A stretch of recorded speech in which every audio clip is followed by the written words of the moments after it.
हमारी एक्सपोर्ट क्या है? फुटबॉल, चावल, गंदम। यार ये नहीं, उनके देखो उन्होंने टाटा बना ली, क्या कहते हैं, कितनी जियो सेल, रिलायंस बना ली, यहाँ पे सिम है, जय जोंग, वो भी बाहर की आ रही है। यार आप अपना भी तो कुछ बनाओ। पाकिस्तान ने जापान जैसे मुल्क को कर दे दिए। वो आप 1960 की बात कर रहे हैं। तो मैं ये बता रहा हूँ कि उस वक्त के भी लोग थे ना जिन्होंने ऐसी माशी पॉलिसी बनाई कि जापान जैसे मुल्क को कर्जे दे रहे थे वो, यानी कर्जे दे रहे थे, तो उसका मतलब है कि हमारे मुल्क की इकोनॉमी मजबूत थी, जिससे पाकिस्तान कर्जा लेता है, इंडियंस वहाँ पे बैठे हुए। अब आप देखें, अगर बंदा कोई पैसा लगा के दुबई जाता है, वो वहाँ पे सफाई वगैरह काम कर रहा होगा, इंडियन हमेशा मैनेजर की पोस्ट पे बैठा होगा और बिजनेस करते हैं। ये बात सच है नहीं है? बिल्कुल हकीकत है ये। ज़ूहो जैसा प्लेटफॉर्म इंडिया ने अनाउंस किया, यूट्यूब की जगह भी अभी इंडिया एक प्लेटफॉर्म लेके आ रहे हैं, फेसबुक की जगह लेके आ रहे हैं, टिकटॉक की जगह लेके आ रहे हैं, और गूगल की जगह भी इंडिया इस वक्त काम कर रहे हैं। अगर हम ये समझते ना कि भाई हम जंग के जरिए जंग का माहौल पैदा कर कर हम इकोनॉमी अपनी मजबूत कर लेंगे, एवर एंड नेवर। आपको क्या लगता है इंडिया और पाकिस्तान के अंदर डेवलपमेंट अगर आप देखें तो इंडिया इतना ज़्यादा डेवलप कर गया है और पाकिस्तान पीछे क्यों रह गया? डेवलपमेंट में पाकिस्तान की इतनी पीछे क्यों रह गया? उसकी जो आवाम है वो सपोर्ट करती है अपनी गवर्नमेंट को, और गवर्नमेंट भी आवाम के साथ सपोर्ट करती है, क्योंकि उनके बंदा छोटा सा भी मजदूर होता है ना, उसको भी उस कुर्सी पे बैठाते हैं। हमारा जो बड़ा आदमी होगा ना, उसके साथ 4 पीछे मोबाइलें होंगी, 2-4 गाड़ियाँ होंगी उसके साथ, उसको सपोर्ट करेंगे। इंडिया में गरीब बंदे को भी सपोर्ट करते हैं। आपको पता है इंडिया के अंदर 80 करोड़ आवाम को फ्री का राशन मिलता है? बिल्कुल मिलता है। 80 करोड़ आवाम को मेडिसिन देख लो, फ्री है उनके पास। ठीक है, अब आपने अभी मुझे बताया सैटेलाइट के बारे में, इंडिया क्यों आगे है? अपना उन लोग ने सिस्टम बनाया हुआ है जो आगे हम लोग निकले। और सैटेलाइट इंडिया ने खुद ही लॉन्च किए, इंडिया का अपना इदारा है एसरो, इंडिया का स्पेस इदारा है एसरो ने दुनिया की पावरफुल, आगे निकल जाएगा एक दिन, नासा से आगे नहीं है फिलहाल, लेकिन इंडिया की पावरफुल सैटेलाइट इस वक्त स्पेस पे लॉन्च किए। बिल्कुल किया है। क्यों किया है भाई? आप सपोर्ट करते हैं उसको। अभी रूस को देख लो, रूस भी इतनी टेक्नोलॉजी नहीं है उसके पास जितनी इंडिया के पास है। क्यों है भाई? इसलिए है वो लोग सपोर्ट करते हैं अपने बंदों को, नौकरियां देते हैं उनकी, अपनी रोडें देखो अच्छी होगी, एक दफ़ा उस पर 4 इंच का मलबा डालेंगे नीचे और 5 साल तक नहीं टूटते। तुम लोग बहन सॉरी आप लोग रोड के ऊपर ही उधर खोद के खड्डे, हम लोगों को 5 साल में वहीं पे रखा हुआ है आप लोगों ने।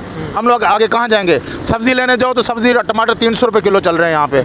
अभी 300 हुए, वैसे पहले 1000 और 800 रुपये चल रहे थे। क्यों चल रहे हैं? हमारी जो हुकूमत है, जो आपको पता है अभी प्याज महंगा हो गया, अभी और महंगे करेंगे।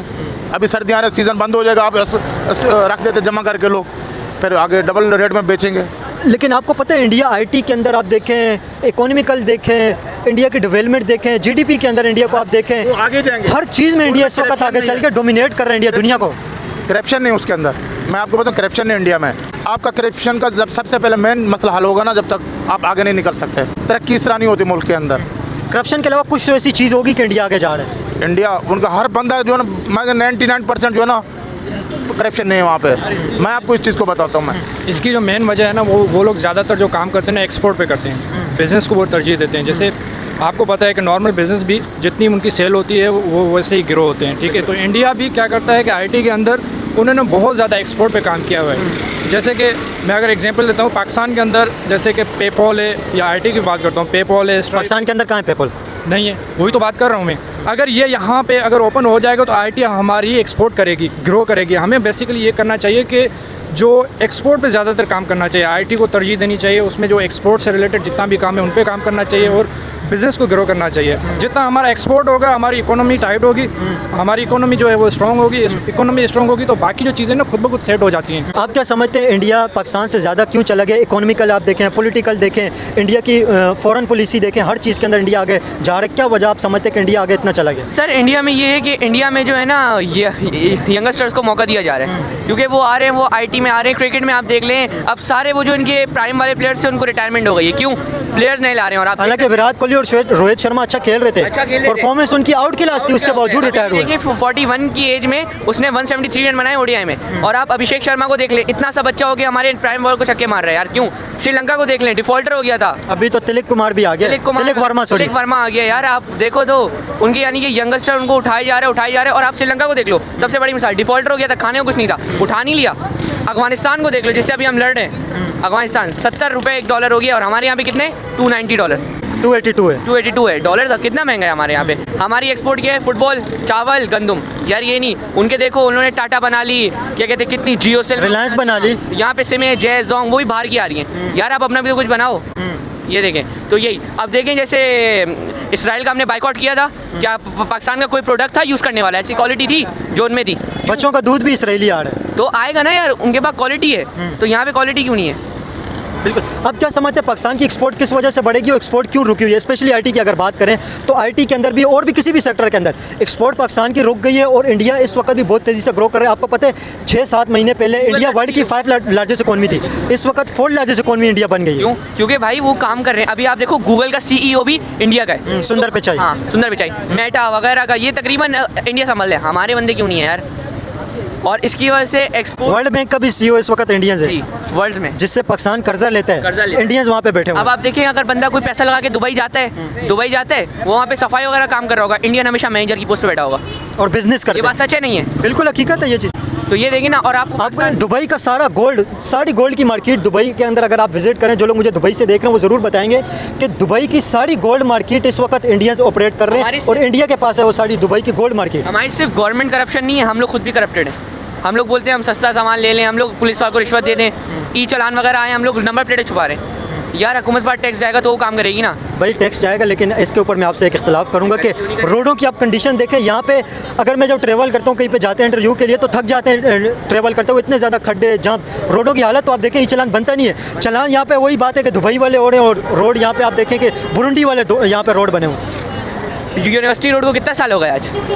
6-7 साल तो हो गए। 30 अरब से वो हुआ था स्टार्ट प्रोजेक्ट। 300 यूनिवर्सिटी रोड है कराची के अंदर, एक रोड है, बहुत बड़ा रोड है, जो लोग मुझे इंडिया से देख रहे हैं आपको।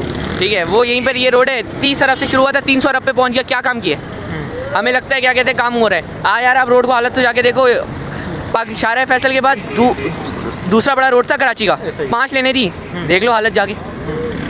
तो आईटी जो है, इनको आईटी में क्योंकि अभी ChatGPT है या कि जॉब्स खा रहा है ग्राफिकल डिजाइनर्स की, वो उसको बोलो पोस्टर बना के दे दो, वो 2 मिनट के अंदर पोस्टर बना के देता है। वेबसाइट भी बना रहे हैं। क्यों नहीं बना रहे ना। और बिजनेस वेबसाइटें भी बना रहे ChatGPT। आपने आईटी की बात की, आईटी के अंदर इंडिया और पाकिस्तान का कितना डिफरेंस है? आपको कुछ इस चीज़ का फैक्ट्स का पता है?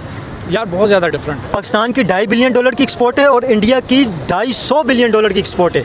2.5 बिलियन और 250। इंडिया, आप 1 साल पहले जाए ना, इंडिया 150 पे था। 1 साल पहले इंडिया 150 पे था, फिर इंडिया 200 पे आया। इस वक्त इंडिया की आईटी एक्सपोर्ट $250 बिलियन है। बिल्कुल बिल्कुल, ये सही बात है। अब पहले उनके पास भी ये पेपल और स्ट्राइप बीच में वो जो है ना ब्लॉक हो गए थे। अब नरेंद्र मोदी ने क्या किया, वो गया वहाँ पे जाके उन्होंने जो भी उनके मामला थे उन्होंने सॉल्व करके उस चीज़ को रिजॉल्व करके और पाकिस्तान अपनी इंडिया की इकोनॉमी जो है उसको एक्सपोर्ट उन्होंने बढ़ाई आईटी की। तो ये है कि उन्होंने अपनी आईटी को इस तरीके से वो ग्रो किया हुआ है, तो एक्सपोर्ट भी उनकी बढ़ रही है और बाकी चीज़ें भी उनकी वो। इंडिया ने अपना, आपको पता है जूहो नाम से इंडिया ने एक अपना ऐप लॉन्च किया है जो क्रोम को डोमिनेट करेगा और क्रोम की जगह लेगा। जूहो जैसा प्लेटफॉर्म इंडिया ने अनाउंस किया। यूट्यूब की जगह भी अभी इंडिया एक प्लेटफॉर्म लेके आ रहा है, फेसबुक की जगह लेके आ रहा है, टिकटॉक की जगह लेके आ रहा है और गूगल की जगह भी इंडिया इस वक्त काम कर रहा है। अभी तक आया नहीं है, लेकिन इंडिया इस वक्त बहुत तेज़ी से काम कर रहा है आईटी के यार अंदर। बात ये है ना, जब आपके पास एक्सपोर्ट होगी ना, आपके पास इनकम होगी, आपके पास रेवेन्यू होगा ना, तो बाकी चीज़ें आप स्ट्रॉन्ग कर सकते हो। जैसे आप इन्वेस्ट करते जाओगे वो चीज़ें ग्रो होती जाएंगी। आप जो है ना, मेन हमारी पाकिस्तान की कितनी है एक्सपोर्ट? बहुत ही कम है। हमारे पास रिजर्व है ही नहीं पाकिस्तान के अंदर। जब भी हमारी इकोनॉमी अपना पासपोर्ट भी कहीं पे वो हमारी इतनी खास वैल्यू नहीं है, पासपोर्ट की वैल्यू नहीं है, क्योंकि इन चीज़ों की वैल्यू बनती है मुल्क की इकोनॉमी पे। हमारी इकोनॉमी स्ट्रॉन्ग नहीं है, एक्सपोर्ट ही नहीं है, तो कहाँ से चीज़ें ठीक होंगी? क्या समझते क्यों इकोनॉमी एक्सपोर्ट नहीं कर पा रहे आईटी के अंदर? या दूसरी चीज़ें आप अगर देख लें तो टेक्सटाइल के अंदर भी पीछे रह गए। एक टाइम पे टेक्सटाइल की पाकिस्तान की अच्छी एक्सपोर्ट थी, लेकिन टेक्सटाइल के अंदर भी अभी पीछे रह गए। इसकी की वजह क्या है? यार मुझे इतना पॉलिटिक्स के हवाले से चीज़ों का पता नहीं है, लेकिन हर बंदे का अपना पर्सनल राय होती है। मेरी राय ये है कि यार हमारे पाकिस्तान के अंदर ना पॉलिटिक्स के रिलेटेड जितने भी इश्यूज़ हैं उनको रिजॉल्व करना चाहिए, मुल्क की बेहतरी के लिए काम करना चाहिए। पॉलिटिकल स्टेबिलिटी भी नहीं है पाकिस्तान के अंदर, ये भी एक फैक्टर है। नहीं है ना, काफ़ी फैक्टर्स हैं। आप देख रहे हो कि मुल्क कैसे, अब अगर हम सिंध की बात करते हैं तो यहाँ पे चीज़ें अलाइन ही नहीं है। रोड, बेसिक जो हमारी नेसेसरी चीज़ें होती हैं, जैसे हॉस्पिटल हो गए, रोड हो गए, या जो आवाम की बेसिक नीड्स होती हैं वो ही पूरी नहीं है, वो नहीं। हालांकि हमारी जो यहाँ पे टैक्स बनती है, आपको पता है सिंध की कितनी टैक्स बनती है और लगता कितना है? कुछ लगती ही नहीं है। ये फैक्ट्स हैं, इन पर अगर हम काम करेंगे, हमारे बेसिक जो प्रिंसिपल्स हैं, जैसे हम अपनी पॉलिटिक्स जो है वो बेहतरी की तरफ आएंगी, मिलके जब एक साथ हम वो एक्सपोर्ट करेंगे ना, पॉलिटिशियन बेहतर हो जाएंगे, फिर वो आस्ता आस्ता जो है ना चीज़ें भी खुद ही अलाइन होती जाएंगी। इंडिया के इस वक्त 80 करोड़ आवाम को, 80 करोड़ पब्लिक को फ्री का राशन मिल रहा है। इंडिया के दिल्ली के अंदर 300 के करीब यूनिट बिल्कुल फ्री है, पंजाब के अंदर फ्री है और भी काफ़ी सारे स्टेट के अंदर बिल्कुल फ्री है। ये इंडिया की रिपोर्ट है और ये रियलिटी है। कौन सी किस साइट की रिपोर्ट है, ताकि हम भी जाके सर्च करें, हमारी भी? आप गूगल के ऊपर सर्च करें, यूट्यूब को सर्च करें, आपके हज़ारों लाखों वीडियो आ जाएंगी। कितने लोगों को राशन फ्री दे रहे हैं? 80 करोड़ आवाम को। चलिए अभी सर्च करें, अभी सर्च करें, अभी पता चल जाता है। नहीं, अभी आप सर्च करें, अभी पता चल नहीं, मैं ये नहीं कह रहा गलत कह रहे होगे, मैं पूछ रहा था कि कौन सी साइड से देखा, ताकि हम भी उससे देखें ना उस साइड को। नहीं, ये न्यूज़ के अंदर आया आर्टिकल, इसके ऊपर बहुत ज़्यादा छपे हैं और ये एक हकीकत है। ये कह सकते हो कि कंपैरिजन नहीं है पाकिस्तान इंडिया का पढ़ाई के लिहाज से भी, और जैसे यहाँ पे 80%, 82-85% तक मेडिकल में जाते हैं ना, यहाँ लगता है जिसकी इतनी परसेंटेज है वो बहुत पढ़ा लिखा है। वहाँ 90-95 प्लस लोग मेडिकल परसेंटेज वाले मेडिकल में जाते हैं। हमारा उनसे पढ़ाई के मामले में, आईटी के मुकाबले में और बाकी सारी चीज़ें डिपेंड करती हैं, पॉलिटिकल भी आपके ऊपर कितना इन्फ्लुएंस है। अब वहाँ पे आप देखो कि वहाँ पे अमेरिका की फुल सपोर्ट है, वहाँ एप्पल का आपका ऑफिस खुला हुआ है, वहाँ पे टेस्ला खुला हुआ है, सारी चीज़ें खुली हुई है। यहाँ लोग पॉलिटिकल इश्यूज़ की वजह से आने से डरते हैं। अभी इस वक्त तो अभी डोनाल्ड ट्रंप ये बात कर रहा है कि पाकिस्तान बहुत ज़्यादा अच्छा, पाकिस्तान की तारीफ़ों के पुल बांधे हुए इस वक्त डोनाल्ड ट्रंप ने, और शहबाज शरीफ ने भी चापलूसी के अंदर कोई कसर नहीं छोड़ी है। तो अभी तो अमेरिका ज़्यादा पाकिस्तान की तारीफ़ें कर रहे हैं। बात सारी ये है कि चापलूसी ना करनी पड़ती है। अब आपका कोई बॉस है, आप उससे बनाए बिना रख सकते हो? तो फिर इसका मतलब अमेरिका बॉस है क्या? बॉस है अमेरिका। किसके पैसों पे चल रहा है पाकिस्तान? कौन एड कर रहा है? बाकी चीज़ें कौन संभाल रहा है? आपको जो सैलरी मिल रही है, मुझे सैलरी मिल रही है, वो उन्हीं से मिल रही है ना, और किससे मिल रही है? ये हर कोई जाता है, सिर्फ शहबाज शरीफ या आसिम मुनीर साहब नहीं गए थे। हर कंट्री का जो भी प्राइम मिनिस्टर होता है उसको जाके वहाँ पे हाज़िरी लगानी होती है। समझो एक तरीके का दरबार है वो। अगर वहाँ नहीं जाओगे और अगर वो खुश नहीं हुए ना, तो फिर मसला होता है सब। लेकिन इंडिया ज़्यादा नहीं झुकता, जिस तरह पाकिस्तानी प्राइम मिनिस्टर ने उनकी तारीफ़ों के पुल बांधे ना। आपको पता है रशियन ऑयल के मामले के ऊपर प्राइम मिनिस्टर नरेंद्र मोदी उन्होंने स्टैंस लिए, उन्होंने कहा अमेरिका कुछ भी करे, टैरिफ लगाए, कुछ भी करे, हम रशिया से ऑयल पब्लिक इंटरेस्ट के अंदर खरीदेंगे। इसकी वजह से अमेरिका और इंडिया की इस वक्त टेंशन भी चल रही है, लेकिन इंडिया ने रशिया से ऑयल खरीदना बंद नहीं किया। अगर टेंशन चल रही होती तो अभी एक दिफाई मुआहिदा है, वो 10 साल के लिए एक्सटेंड किया है। हमें बताया कुछ ज़्यादा है। वो इंडिया और अमेरिका की बात कर रहे हैं। जी, अभी कल परसों की रिपोर्ट है कि इंडिया और अमेरिका, इन लोगों ने दिफाई मुआहिदे को 10 साल के लिए एक्सटेंड किया, जो पहले से था। अब किसी एक को लेके नहीं चल सकते ना, चलना है तो सबको साथ लेके चलना है। सिर्फ इंडिया को नहीं लेके चल सकते, सिर्फ पाकिस्तान को लेके नहीं चल सकते। डोनाल्ड ट्रंप का हाथ है उनके ऊपर। वो मैंने आपको बताया, एप्पल के स्टोर खुले हुए, बहुत इंटरनेशनल ब्रांड्स खुले हुए इनके पास। आईफोन की मैन्युफैक्चरिंग भी इंडिया के अंदर हो रही है। वो हल्के नहीं है, वो बहुत आगे निकल चुके हैं और वो मेहनत कर रहे हैं। अब बेशक जो भी है मेहनत कर रहा है, आगे बढ़ रहा है, बेशक वो इंडिया हो या अफगानिस्तान हो, सपोर्ट तो उसको एक्नॉलेज तो करना चाहिए ना। अफगानिस्तान भी अभी पाकिस्तान से आगे ही जा रहे हैं भाई। बांग्लादेश की आवा है आगे, पहले टके की वैल्यू क्या थी? हमसे नीचे था ना पाकिस्तान से। लोग यहाँ पे कहते थे तो 2 टके गए, अभी 2 टका 6 रुपये पे पहुँच गए। अब ये देखो ना, बस क्या करें, ये बेड़ा गर्क किया हुआ है सियासतदानों ने सिर्फ। हाँ, आप लोग अपनी राय का ज़रा कमेंट में करें। क्या समझते हैं आप लोग कि इंडिया इस वक्त वर्ल्ड की 4th लार्जेस्ट इकोनॉमी बन गया है? आईटी एक्सपोर्ट इंडिया की $250 बिलियन और पाकिस्तान की सिर्फ $2.5 बिलियन। इसकी वजह क्या है? पाकिस्तान भी गुड है, इंडिया भी सही है। इंडिया अपनी जगह सही है, पाकिस्तान अपनी जगह सही है। एक्चुअली हुकूमत की सबसे बड़ी प्रॉब्लम है। हुकूमत की ऐसी क्या प्रॉब्लम है कि पाकिस्तान पीछे रह गया, इंडिया तरक्की कर गया, इकोनॉमिकली बहुत ज़्यादा चला गया इंडिया आगे? कुछ आवाम की भी गलती है, कुछ गवर्नमेंट की भी गलती है। आवाम की क्या गलती है? आवाम ने क्या इकोनॉमिकल ग्रोथ रोकी हुई है, या आवाम ऐसा क्या करेंगे जिससे इकोनॉमिकल ग्रोथ हो? आवाम में बस क्या कहते हैं, सफाई का ख्याल रखे, महंगाई पे जो है। तो महंगाई पे आवाम थोड़ी कंट्रोल करिए, तो गवर्नमेंट का काम है। पेट्रोल प्राइस गवर्नमेंट के पास है, टैक्स गवर्नमेंट के पास है। गवर्नमेंट ने नहीं कहा कि यहाँ कचरा फेंको, हम लोग ही फेंकते ना, हम लोग की मिस्टेक है। एक्चुअली मैं भी शामिल उसमें। बेसिकली मैं नहीं बोल रहा कि you wrong, I am right. All person, some people right, some people wrong. Complete सब गलत नहीं है, 5 उंगली बराबर तो नहीं है ना। 5 फिंगर नट सेम। तो इंडिया की पब्लिक इसका मतलब अच्छी है कि इंडिया ग्रोथ कर रही है? मैं ये नहीं बोल रहा इंग्लिश, देखिए सब में कुछ ना कुछ खराबी है। मैं ये नहीं बोल रहा कि पाकिस्तान रॉन्ग, इंडिया राइट, या इंडिया रॉन्ग या पाकिस्तान रॉन्ग। देखिए ये चीज़ बहुत पता है की बात अंकल ने की है कि पब्लिक की भी रिस्पॉन्सिबिलिटी है। सबसे बड़ी रिस्पॉन्सिबिलिटी पब्लिक की ये कि आपने जो लोग टैक्स चोरी करते हैं उनकी वजह से जो टैक्स देने वाले हैं उन पर टैक्स के ऊपर ज़्यादा बोझ पड़ता है। और दूसरी बात जो कचरे की बात की है, ये रोडों की गंदगी, घरों के सामने कचरे फेंकना, गलियों को मोहल्लों को गंदा करना, ये तो पब्लिक के हाथ में, ये तो पब्लिक ने करना है। ट्रैफिक का निज़ाम, अगर ट्रैफिक में खाम खा कर ट्रैफिक में एक आगे जा रहा है, एक पीछे जा रहा है, एक उधर जा रहा है, एक रोंग जा रहा है, ये भी एक चीज़ पब्लिक के कंट्रोल के अंदर है। पब्लिक की वो बहुत बड़ी रिस्पॉन्सिबिलिटी और कंट्रीब्यूशन है ग्रोथ के अंदर। दुनिया के किसी कौमों को जब ग़ुलाम बनाया जाता है ना, तो उनकी माशी सूरत हाल ख़राब कर दी जाती है। आप भी मीडिया तो ताल्लुक़ रखते हैं, आप ईमानदारी से बताइएगा, अगर आपको 2 वक्त की रोटी ना मिले तो आप क्या करेंगे? क्या करेंगे? मैं कोशिश करूँगा, मेहनत करूँ, और अगर आप उसका रिज़ल्ट ना मिले, आपको तालीम के हिसाब से जॉब ना मिले, फिर आप क्या करेंगे?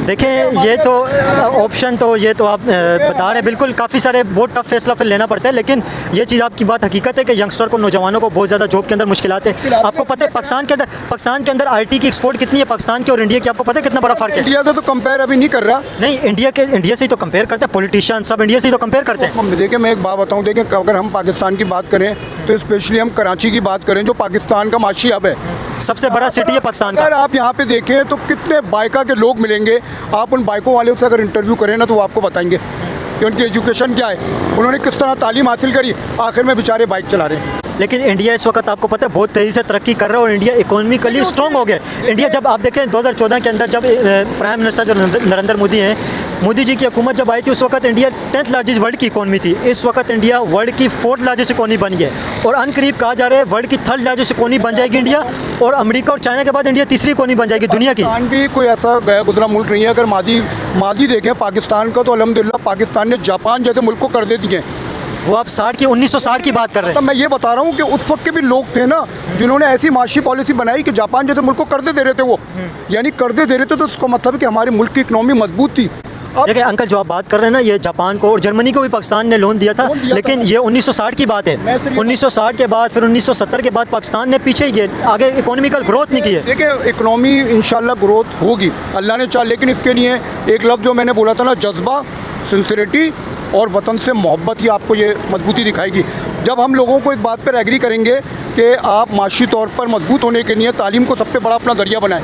आप देखें ना आईटी में आप बात कर रहे हैं इंडिया की, तो वहाँ पे इसका मतलब है तालीम का रुझान ज़्यादा हुआ है। इंडिया की इस वक्त यूनिवर्सिटियाँ कॉलेज टॉप के ऊपर आई हैं। वो पॉजिटिव चीज़ हम ले लें।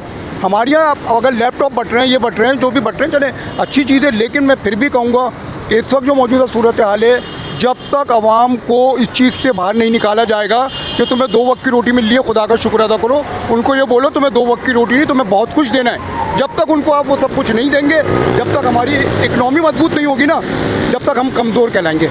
चाहे हम कोई भी असला रख लें, बम रख लें, कुछ भी रख लें, बम असले वगैरह से हम 2 मुल्क एक दूसरे को ख़त्म तो ज़रूर कर सकते हैं, लेकिन माशी तौर पे मजबूत नहीं हो सकते। आवाम का इसके अंदर कोई फ़ायदा नहीं है। आवाम का फ़ायदा जंग में नहीं है। आप देखें नबी करीम सल्लल्लाहु अलैहि वसल्लम की हदीस मुबारक है, आप सल्लल्लाहु अलैहि वसल्लम फरमाते हैं जंग की तमन्ना मत करो, लड़ने की तमन्ना मत करो। अगर हम ये समझते ना कि भाई हम जंग के ज़रिए जंग का माहौल पैदा कर कर हम इकनॉमी अपनी मजबूत कर लेंगे, एवर एंड नेवर।